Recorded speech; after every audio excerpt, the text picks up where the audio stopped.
It's been a while.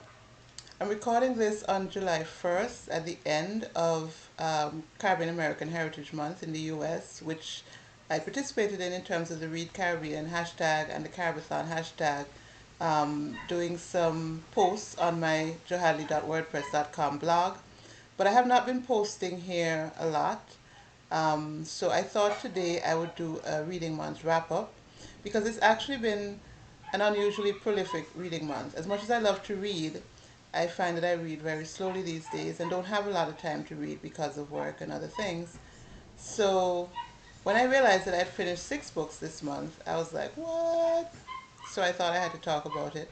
Now, 6 is not my highest book count of the month. I actually checked just now and I saw that whereas most of the month, January 2 books, February 2 books, March no books, April 3 books, and in May I read 7 books.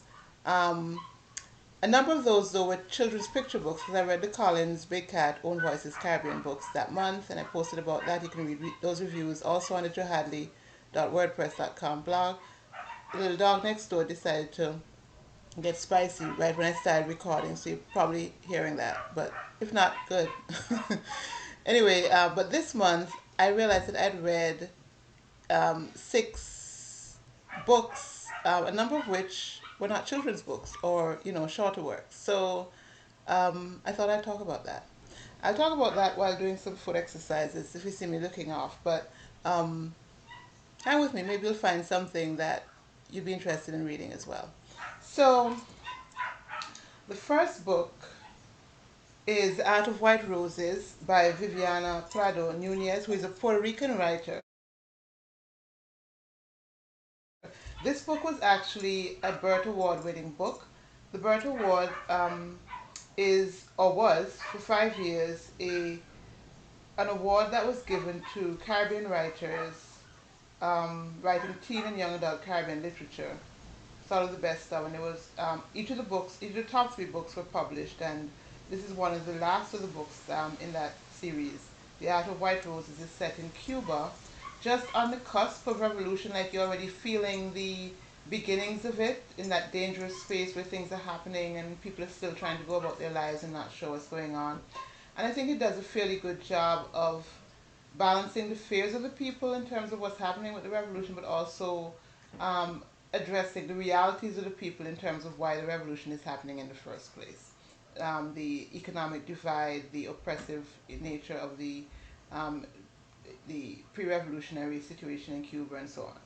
So, The Art of White Roses is told through the point of view of a preteen girl, or early teens. I can't remember her age exactly, but I think it does a really good job of kind of showing how a young person coming of age is trying to make sense of the craziness of the world around them, including the world inside her own home where her family is kind of deconstructing at the same time. And then I also read 2 books in the Old Guard anthology series. The Old Guard is a movie that came out on Netflix last July, I believe, directed by the great Gina Prince Bythewood, who did Love and Basketball and Beyond the Lights, and who really should be doing a lot more. Um, the Old Guard is an action film about these immortals, and it's based on a graphic novel series by Greg Rucker, who is also who also wrote the screenplay. And it was one of my favorite movies of last year, so I was glad to have new content while we wait for Netflix's announcement of the sequel, which they may make. um, Tales Through Time looks at these old guys, no, I don't remember the number of them, 5 or 6 of them, at different points in their history. So at different points in world history, because they go back thousands of years, the oldest of them. The oldest of them is Andy, and I actually found her stories in the anthology series to be the most interesting and the most character consistent. So I like them. Chestnut Street by Maeve Binchy, Irish writer, late Irish writer, who's one of my faves. My Maeve Binchy story is that she is a writer that a friend of mine and I like. We don't have a whole lot in common in terms of our reads, but we both read Maeve Binchy, and so if I got one, I'd pass it on to her, and if she got one, she'd pass it on to me. So it's almost like our love language is books. So, and specifically Maeve Binchy. So I got this one from her, and I finally finished reading it, and it's a collection of stories of people living on this one street. And as with Maeve Binchy, it's both heartwarming and also very real, because these people are going through real things, divorce and struggles with parenting and just all the things that we go through in life. But there's also this sort of warm glow around the culture and the community that they're in that is sort of disarming in a way. And she just, makes you care about her characters. And also, it's very grounded in Ireland.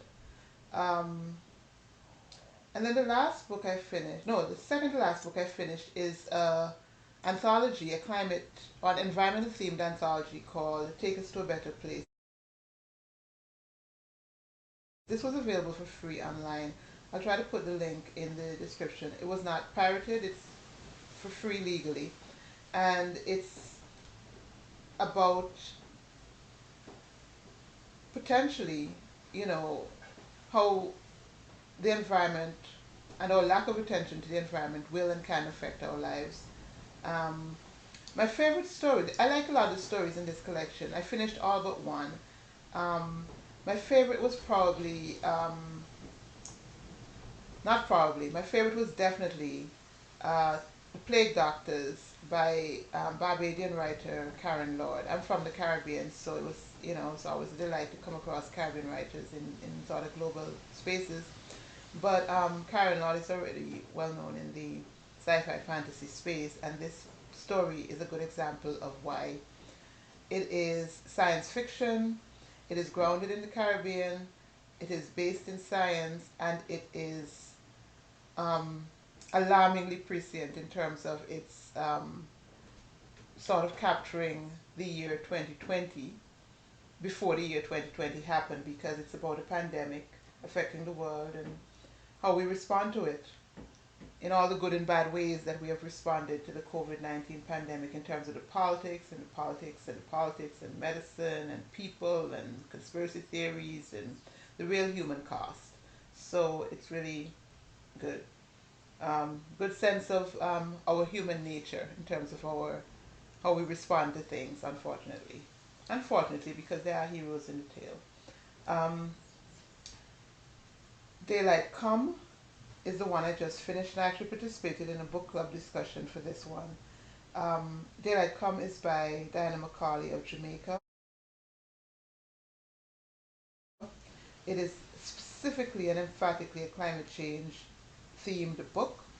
It is a dystopian future that we would do our best to avoid, because it's about how the world's resources have been depleted, how we've turned on each other into gangs and tribal gangs and just rabid gangs, and it's about it's called Daylight Come because the sun has now become toxic to us. We can't go out in the daylight, so we've become nocturnal.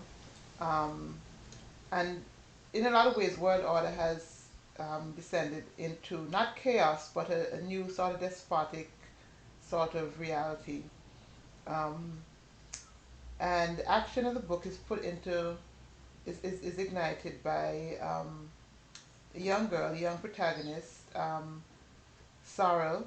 She has a flower name. Sorrel is a Christmas flower that becomes a drink here in the Caribbean, and she decides to make a run for the hills, literally the mountains in Jamaica, to try to eke out some kind of life better than the life they have in what's left of the city.